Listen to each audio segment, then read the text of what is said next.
we're going to spend some time on this subject. Like, we'll pick this up again next week, because there's points we want to make, but Lisa had some questions for me, and then Pastor Javid was asking about questions, and so I just want to, I think each one has the mic, which you can make sure it's on. Is it that green light on there? Okay, and we'll just see what people have to say. So the question is, if any decision is made, it goes through all, like through the elders board and the board of trustees? Yeah, so I would put it this way, is that day in and day out, Pastor Shell, he's running the church, he's making decisions. There's all sorts of stuff happening. Stuff gets to the trustee level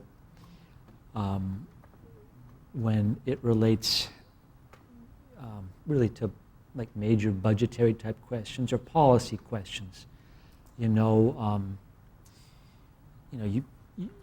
you guys, you heard Pastor Schaller talking about the new front of the church, right? That the proposal, how many people heard that at New Year's? Maybe you missed it. There's some plans that have been drawn for like a new entryway to the church that would be much nicer. So that level, that's like a sort of a trustee level, elder level decision. So the trustees make decisions, and then the elders review those decisions. And that's really how it happens. I would say our Board of Elders here also functions really more as a spiritual advisory board for Pastor Schaller. Like, there's certain things that are happening that the trustees never hear about, like, someone in the church is in trouble, or, what do we think about this person going on the mission field, that type of thing. The trustees don't get involved with that. The elders do, because, and that's really sort of the corporate, and then the spiritual, sort of like, split personality of the Board of Elders. You as a pastor, you just want guys around you just to pray and believe God with you. You don't, what I'm saying, and God gives you those men. But here it's sort of combined, into those offices. But Pastor Shaw will get advice from other people also. And then the elders, they're just meeting, the elders have the ability and the power really just to lead the church spiritually. So they're doing that. They could, and again, this is a little bit kind of controversial, but the way our bylaws are written, and again, you're going to have a chance to read them, it's really written that the trustees can take action, the elders can stop them, but there's not really a mechanism for the elders to make the trustees do anything. So it's kind of like, in that sense, I don't want to call it, like in the U.S., we've got the Constitution with checks and balances.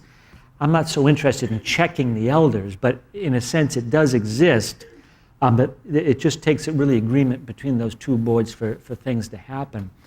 And I should also say that the stance we take is that this is as close as we can get it based on the Bible and based on the needs of an organization to function on earth. But we do not mandate, we don't have the power, but even if we could, we would not mandate our bylaws that every Greater Grace church has to have these bylaws.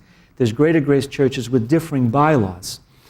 And, everybody here, we all have the same questions in our head, especially you guys who maybe have it in you to pastor a church someday. You're gonna reach a point in your career where you've got something, you think it's from God, you think the church should be doing it, but you're getting like resistance, and you're saying, you just want to say, no, this is the way it is. I'm the pastor, we're gonna go this way, but do I really even have the power to do that? And is God being stifled because I can't exercise my leadership? So that's one side of it. And then the other side of it is when the pastor gets a little bit out of control or overboard or something. What's the protection for the church? How does the church? What do we do? The pastor got a little bit crazy in this area. He's, who knows? And I've heard this said before. I think the church should buy, it's not this, it wasn't quite said this way, but I think the church should buy me a Cadillac. So I've in my career, I've heard words very similar to that. You know what I'm saying? It's like, Pastor, we don't want to buy you a Cadillac. We're all driving Yugos. Are you crazy? So it's like, how do we balance that? I don't know. But this is as close as we can get it to meeting both of those needs. I'm pretty sure, and maybe I can get them for you guys, but I'm pretty sure the church in Malta, New York, it's different. I think the pastor corporately maybe has a little bit more power, which I wouldn't be necessarily against. So we could read those bylaws and study them. And then there's probably other churches where the pastor is really just, Pastor Schaller is kind of one man, one vote. He doesn't have, but just to boot him off, it takes a lot to boot him off than the other elders. So he's really dependent just on the respect that men have for him, just, leadership by character and example and by office. The other elders tend to defer to him as the pastor of the church, but they don't have to, So, it's, and we'll talk about leadership styles also. But that's how decisions are made. That's how it goes. And did you want to say something, Pastor Javid? You almost basically answered what I was going to ask, but where we come from, in many cases, it's that we do not have appeal board, right, or anyone above the elders. So sometimes the decision making ends up with the pastor, and oftentimes it seems that the pastor is the only one who kind of finalizes the decision. Like you said, that maybe perhaps in Malta's case, it's not really the bad, worst case. But what would be your advice, in the thinking of an appeal board? What is the, if a pastor comes to you and says, why would I have to have an appeal board? My elders are strengthening me out, in a sense. Would the reason of having an appeal board would be? Well, I would think about it this way, and we're going to get to a section in this course about affiliation where we'll cover some of this. But I would say for most Greater Grace churches, not all of them, but most of them,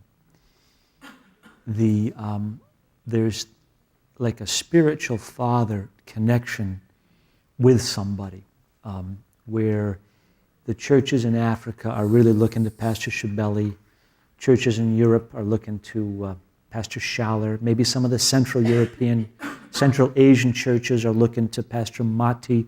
So these guys exist. And so maybe, I'm just trying to think of a good example.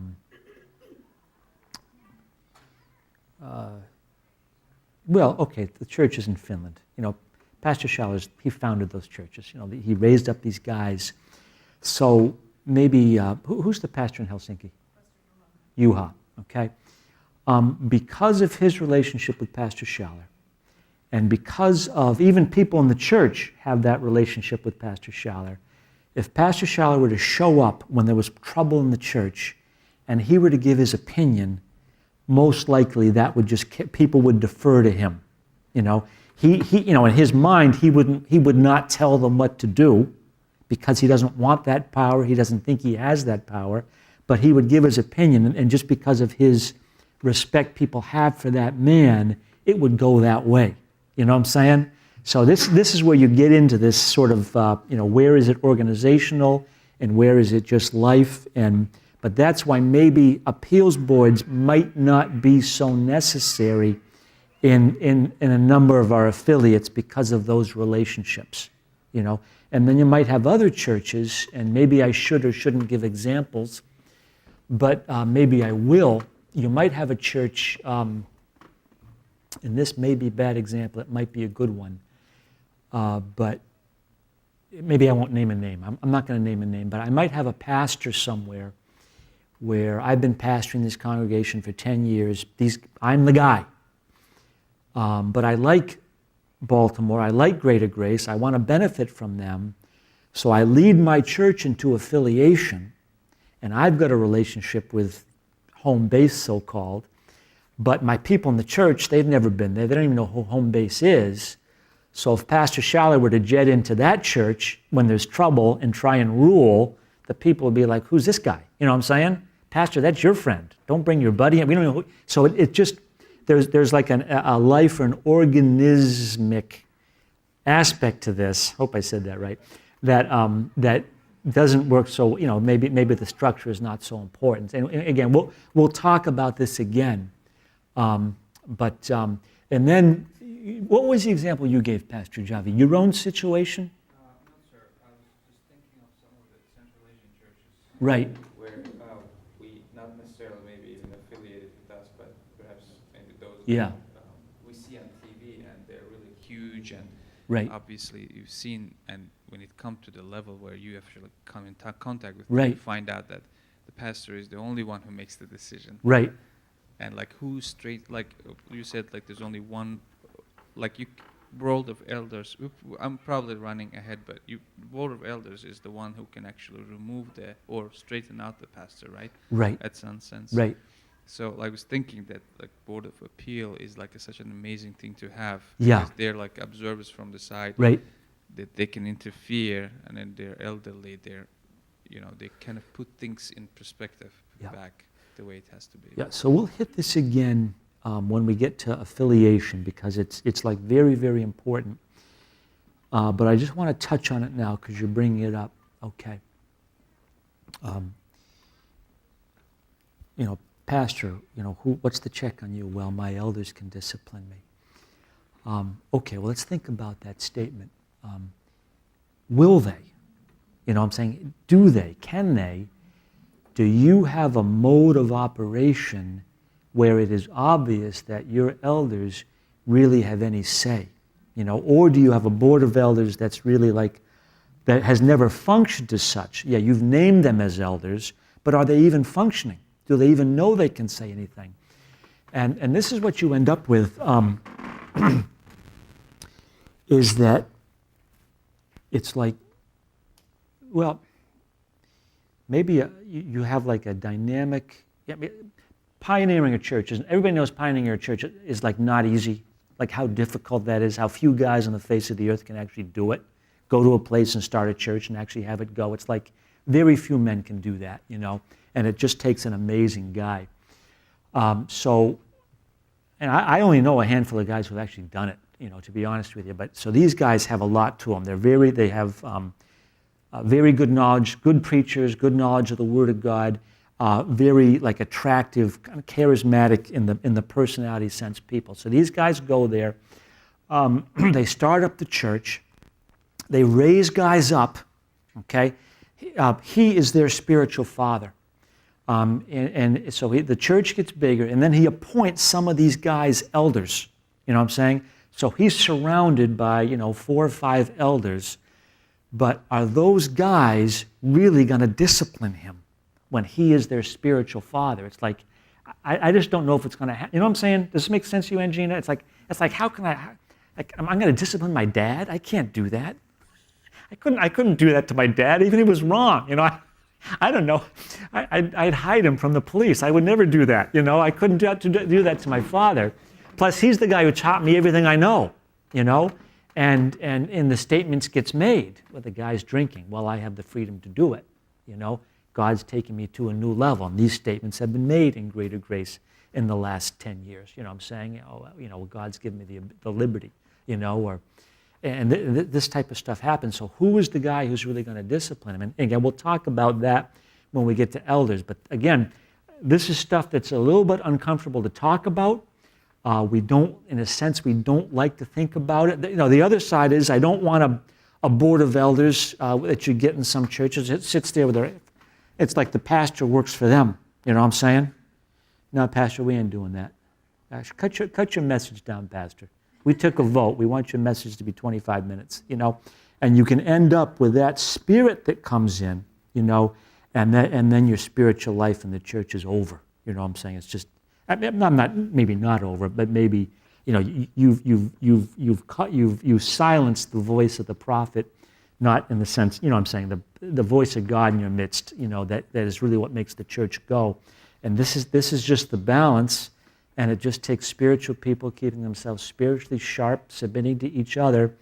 And this is just a very weak, poor, the best man can do. If you want to write down how we operate, this is how we operate. And if you do it different in your Greater Grace Church, we would probably wish you the best, If you put your wife and your children on your board of elders because you're afraid of being voted out, I don't know. That's kind of lame, you know what I'm saying? I mean, that's been done, because people are so afraid of conspiracy. I'm the leader here, and I don't want my people voting me out because I am this church. Who do you think you are? It can go that way. And there's guys that do that. I understand it. I don't agree with it, but I understand it. But why are you so afraid of being voted out? I mean, is the building important to you? Is the salary important to you? Are you afraid of having to start over again? I don't know. Do I care? Is that what this is about? I don't think so. I mean, if you're really a pastor, you pack up, the spiritual people are going to go with you, and you start over again, and then that's, no problem. That's what Pastor Stevens did, right?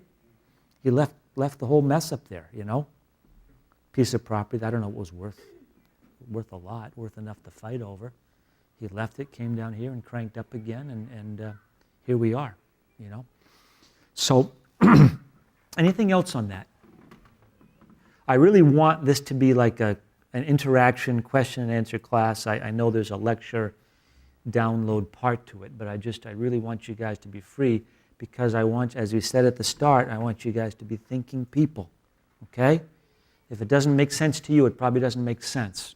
And I probably haven't explained it well, and 3 other people in the class have the same question, so speak up because, you're going to be the people. You know what I'm saying? You're going to be out there. You're going to have to write, bylaws someday for a new church somewhere, and you're the guys who took the course, and people are going to be looking to you for the answers, and you're going to have them, right? Okay? And I just, without going into it, I'll save that for some other time because I might get into a bad sorry about that. I just get a little bit overwhelmed here. Okay, so we've got this structure. I want that in your head that you can reproduce it. Okay. Elders appoint trustees. Elders can veto trustee decisions. Trustees pass a budget and pass policies. The administration, headed up by the pastor-teacher, operates under those policies and under that budget. Elders discipline themselves, and they've got a board of appeals to assist them in certain situations. Okay? I would want you to know all that stuff one way or another. I don't know. I'll give it a shot. Here we go. I think I should be able to. Okay? Elders appoint trustees. Elders can veto trustees' decisions. Trustees establish a budget, policies, and procedures for the church administration, headed by the pastor to operate under.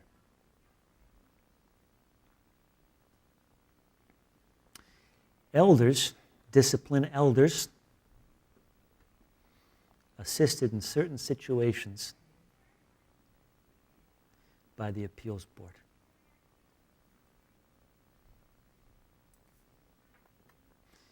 And then, although I don't know how I can possibly quiz you on it, but I want you to understand that the pastor-teacher in our formulation really is above the Board of Trustees in the sense that he's on the Board of Elders, and he's underneath it in the sense that as the Chief Executive Officer, he is executing the trustees' budget and operating under their policies.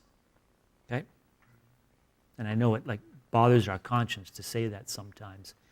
And if it does bother you a little bit, it's okay, because there's pastors in the church that kind of have a problem with it, and I understand. I understand what that problem is. They were just over on the side, they just want strong pastoral leadership, where God can really move through that man without his hands being tied. That's one side of it. The other side of it is, how do I protect not only this congregation, but how do I protect our affiliate churches out there from pastors that go crazy, Because I've been under it, but that's, again, a war story that I'll tell you. So, what does this accomplish? Number one,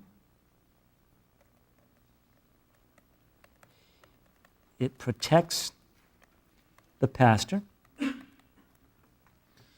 If I were to ask you, how does it protect the pastor, what would you say?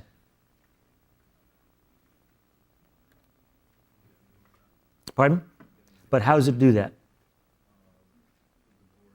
Appeals. I'm sorry, I answered your own question. That was bad teaching method there. Appeals board, okay? Number two, it provides the pastor with counsel, okay? Because you've got a board of elders. They're voting. They're making decisions as a board. Read my writing here. No, I'm saying what does this whole structure, some important principles, this structure accomplishes, okay? Provides pastor with counsel. So it's very readable to me, okay? Number three, it separates the spiritual leadership,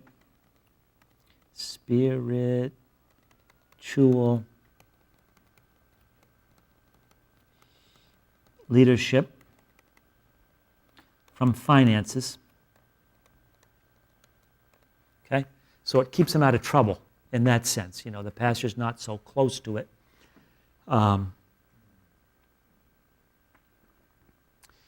We got a Greater Grace pastor, affiliate church, signed a check, and we saw this check. Well, we're going to have a conversation with him. We'll get to that in the future, but it's just, we want to provide a covering so the spiritual leadership doesn't end up with accusations about money, okay, because that's kind of the downfall of the pastor.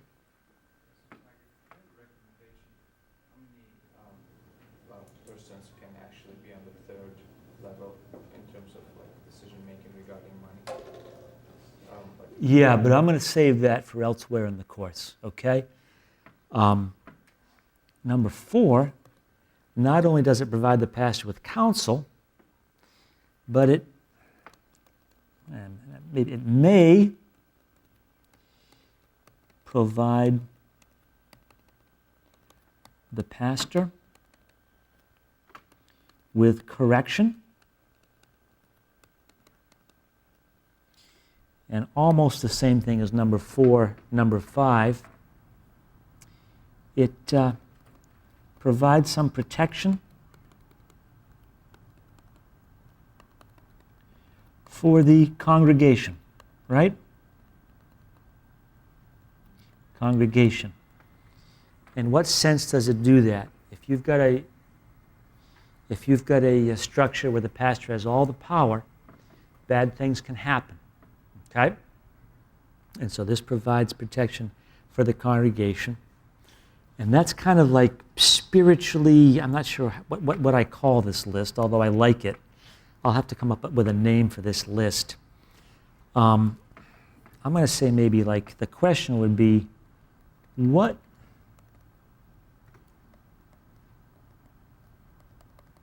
spiritual goals are met by this board structure? Okay? Question mark.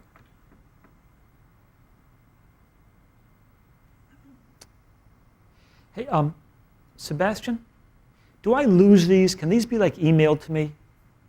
Okay, if we could just do that as a routine, that you just email me my screens, that'd be great. Thank you, sir. Okay.